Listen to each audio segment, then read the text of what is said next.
ഒഴുകുന്ന സമുദ്രം യാതം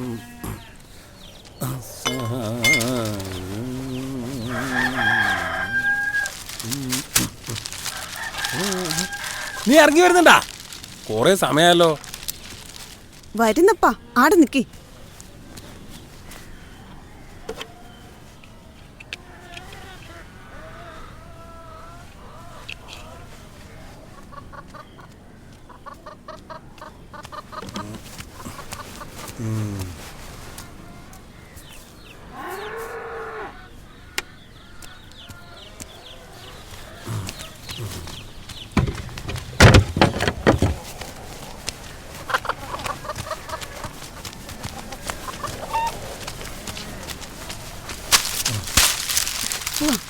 നീ എന്താ മംഗളത്തിന് പോവാ?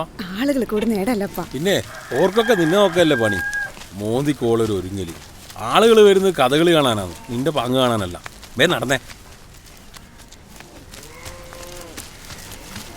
പകുതിയാകുമ്പോ ഞാനിങ്ങ് പോരുവേ. ഒറ്റക്കാ? മീത്തയിലെ കുമാരേട്ടനും പെണ്ണും അമ്പലത്തിലേക്ക് പോയിട്ടുണ്ട്. ഓരുടെ കൂടെ ഞാനിങ്ങ് പോരും. നിങ്ങൾ പിന്നെ പുലർച്ചെ അടുത്തന്നെയല്ലേ? കലാബോധമില്ലാത്ത ചെന്തു. ഇങ്ങക്കേ കലാബോധല്ല, പിരാന്താണ്. ഇത് കഥകളി പിരാന്താന്നപ്പാ. ആടെ നിക്കുന്നു, ഇങ്ങനെ പായില്ലേ നിങ്ങള്? നീ എന്താക്കുന്നു? നടക്ക്. നടക്ക് തന്നെയല്ലേ, ഇനി നേരണ്ടല്ലോ. ഇടയിൽ വെച്ച് കണ്ടാ പോലെ എനിക്ക് തിരനോട്ട പോലെ ആടെ വേണം. കംസനായിട്ട് തന്നെ അനന്തനെ ആദ്യ കാഴ്ചയിൽ തന്നെ കാണണം. എനിക്ക് ഇക്കഴിഞ്ഞ ആഴ്ച തിമിരിയിൽ കണ്ടിട്ടില്ലുള്ളൂ അനന്തന്റെ കംസനെ. ചുട്ടി കുത്തും മുതൽ ആടെ തന്നെ ഉണ്ടായിരുന്നതാണ്. അതിനു മുമ്പ് തെക്കോട്ടും പോയിട്ടില്ല നിങ്ങൾ കളി കാണാൻ. ഞാൻ ആ നരമ്പിലെ തെയ്യത്തിന് വിളിച്ചിട്ട് നിങ്ങൾ വന്നീനാ. ശാന്തേച്ചിനെ സന്താന സൗഭാഗ്യം ഉണ്ടാവുമെന്ന് പറഞ്ഞിട്ടാ തെയ്യ അനുഗ്രഹിച്ചിന്. ഈടൊരാക്കി കഥകളി അനന്തൻ തന്നെ ചങ്ങായി അയച്ചിട്ട് ഇങ്ങനെയുണ്ടോ ഒരു ആരാധന? ആരാധന തന്നെ അടി.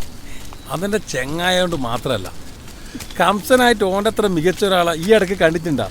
പറയ നീ. ഞാനുണ്ടോ അനന്തന്റെ അല്ലാണ്ട് വേറെ കഥകളി കാണല്? തേർത്തല്ലി അനന്തരാമൻ എന്ന് പറഞ്ഞ തെക്കർക്ക് പോലും അറിയാം. ഓനിപ്പോ അത് മധുരാജിക്ക് പോന്ന്. ഓനെ തന്നെ വേണമെന്ന് പറഞ്ഞ് വിളിച്ചതാ. ഈടുന്ന ഒരാൾ അങ്ങനെ വലുതാകുമ്പോ അതും എൻ്റെ ചെങ്ങായി. എനിക്ക് സന്തോഷം തന്നെയാടോ. നീ നടക്ക്.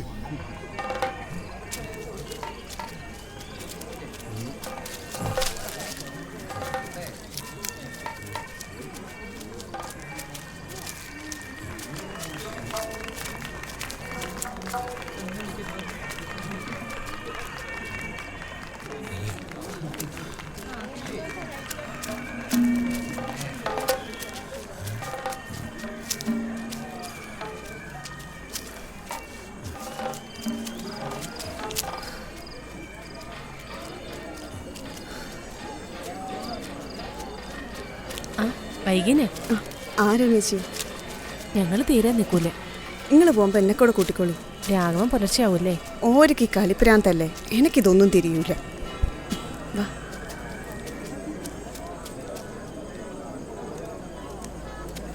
സുധേച്ചി. ദേവതി.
അതാ വരുന്നേ, ഓരോടൊന്ന് പറയട്ടെ.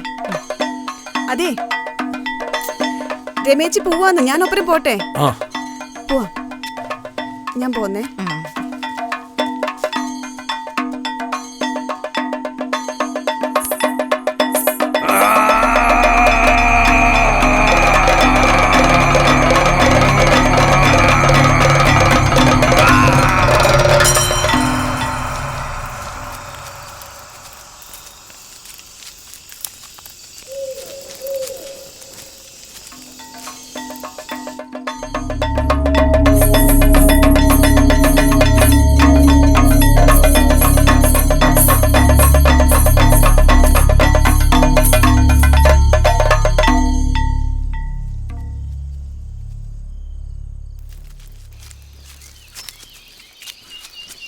അനന്താ, ഇന്നത്തെ അരങ്ങ് ഗംഭീരം.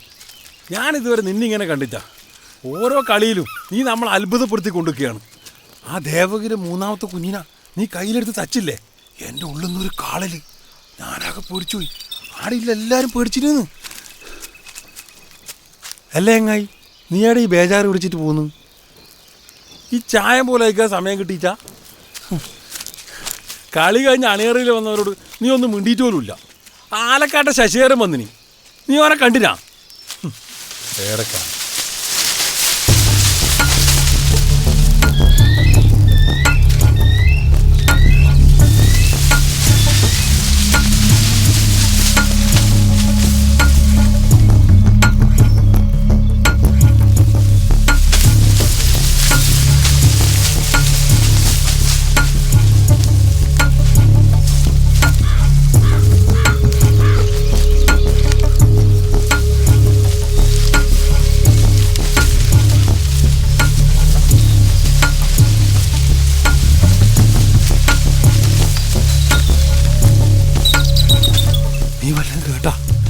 ഈ നാട്ടിൽ കിടക്കുന്ന കാര്യം നീ വല്ല അറിയുന്നുണ്ടോ? നീ എവിടെ അറിയാൻ ഊരുറ്റി കിടക്കുന്നവൻ ഇവിടെ വന്നിട്ട് എത്ര കാലായി? എടാ, നാട്ടിലിപ്പോ കൊല്ലും കൂലി നടക്കുകയെന്ന്. കൊല 5 കഴിഞ്ഞു. കഴിഞ്ഞ ആഴ്ചയായിരുന്നു അവസാനത്തേത്. ആ മീങ്ങോത്തെ കാണാനാട്ടെ മോനില്ലേ ബാലൻ, മംഗലം കഴിഞ്ഞ് 10ാമത്തെ ദിവസം ആ പുഞ്ചക്കണ്ടത്തിൽ ചത്ത് കിടക്കുന്നത്. ഒരു കുഴപ്പത്തിനും പോവാത്ത ചക്കനാന്ന്. നിൽക്കാനില്ല ഓന. എന്തിനാ? ആരാ? ആർക്കും അറിയില്ല. ആരോട് പറയാ? എന്തു പറയാ? എല്ലാ കൊലയും നടക്കുന്നത് പൊളിച്ചൊക്കെ മുന്നേ. കൊന്നിട്ട് വായിൽ ചകിർ കയറി തരുമ്പോൾ അങ്ങനെയാണ് എല്ലാവരും കൊല്ലുന്നു. ചില ആൾക്കാർ പറയുന്നത് അയ്യം കൊലയാന്ന് മറുതിയാന്ന്, ചിലർ പറയുന്നു ഇത് വരവോക്കാന്ന്. ആര് പറയുന്നത് വിശ്വസിക്കാൻ? ചത്തവന്മാരുടെ സമയവശം. പോലീസ് വരുന്നുണ്ട്, പോകുന്നുണ്ട്, ഓരോ പണിയെടുക്കുന്നുണ്ട്. ഇതുവരെ ആരെയും പിടിക്കാനും പറ്റിയിട്ടാണ്. ഈ അയ്യങ്കോലയും മറുതയും കാളിയോടൊക്കെ നമ്മളെ പോലീസിന് എന്ത് ചെയ്യാൻ പറ്റും?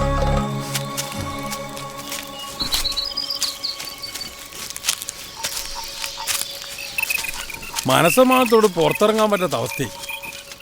ഇനി ഇറങ്ങുന്നുണ്ടെങ്കിൽ തന്നെ ആർക്ക് കത്തിയോ തോക്കോ വെക്കണം. വെടിവെച്ചാൽ കൊള്ളാത്ത ജാതികളാ. പിന്നെ ഒരു മനോധൈര്യം. ഇത് മനുഷ്യന്മാരുടെ പണി തന്നെയെന്ന് വേറെ ചിലർ പറയുന്നു. അതെ, ഇരുട്ടിൽ നടന്ന കൊലപാതകം ഒരുത്ത കണ്ടു എന്നാ പറയുന്നു. ആരാന്നറിയാ? നായാടി കോരന്റെ മോൻ കണ്ണൻ. ഓന് പ്രാന്തായോണ്ട് ആരും വിശ്വസിച്ചിട്ട. ഓൻ പറയുന്നേ കൊല്ലുന്നവന്റെ കാലമേല് കത്തിയും കൊണ്ട് കൊത്തിയൊരു പാടുണ്ട്. ഇങ്ങനെ പോയാൽ എങ്ങനെ ജീവിക്കുക? എൻ്റെ ഓളിപ്പ് ഇതെല്ലാം കേട്ടിട്ട് പേടിച്ചിട്ട് എന്നെ എവിടെയും വിടുന്നില്ലാന്ന്.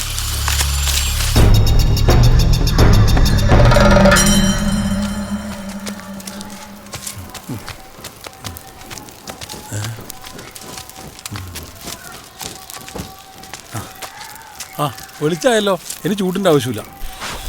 അപ്പം ആലക്കോട്ട് കാണാം. ആനന്ദാ, സൂക്ഷിച്ചു പോണം, കാലാത്ര ശരിയല്ല.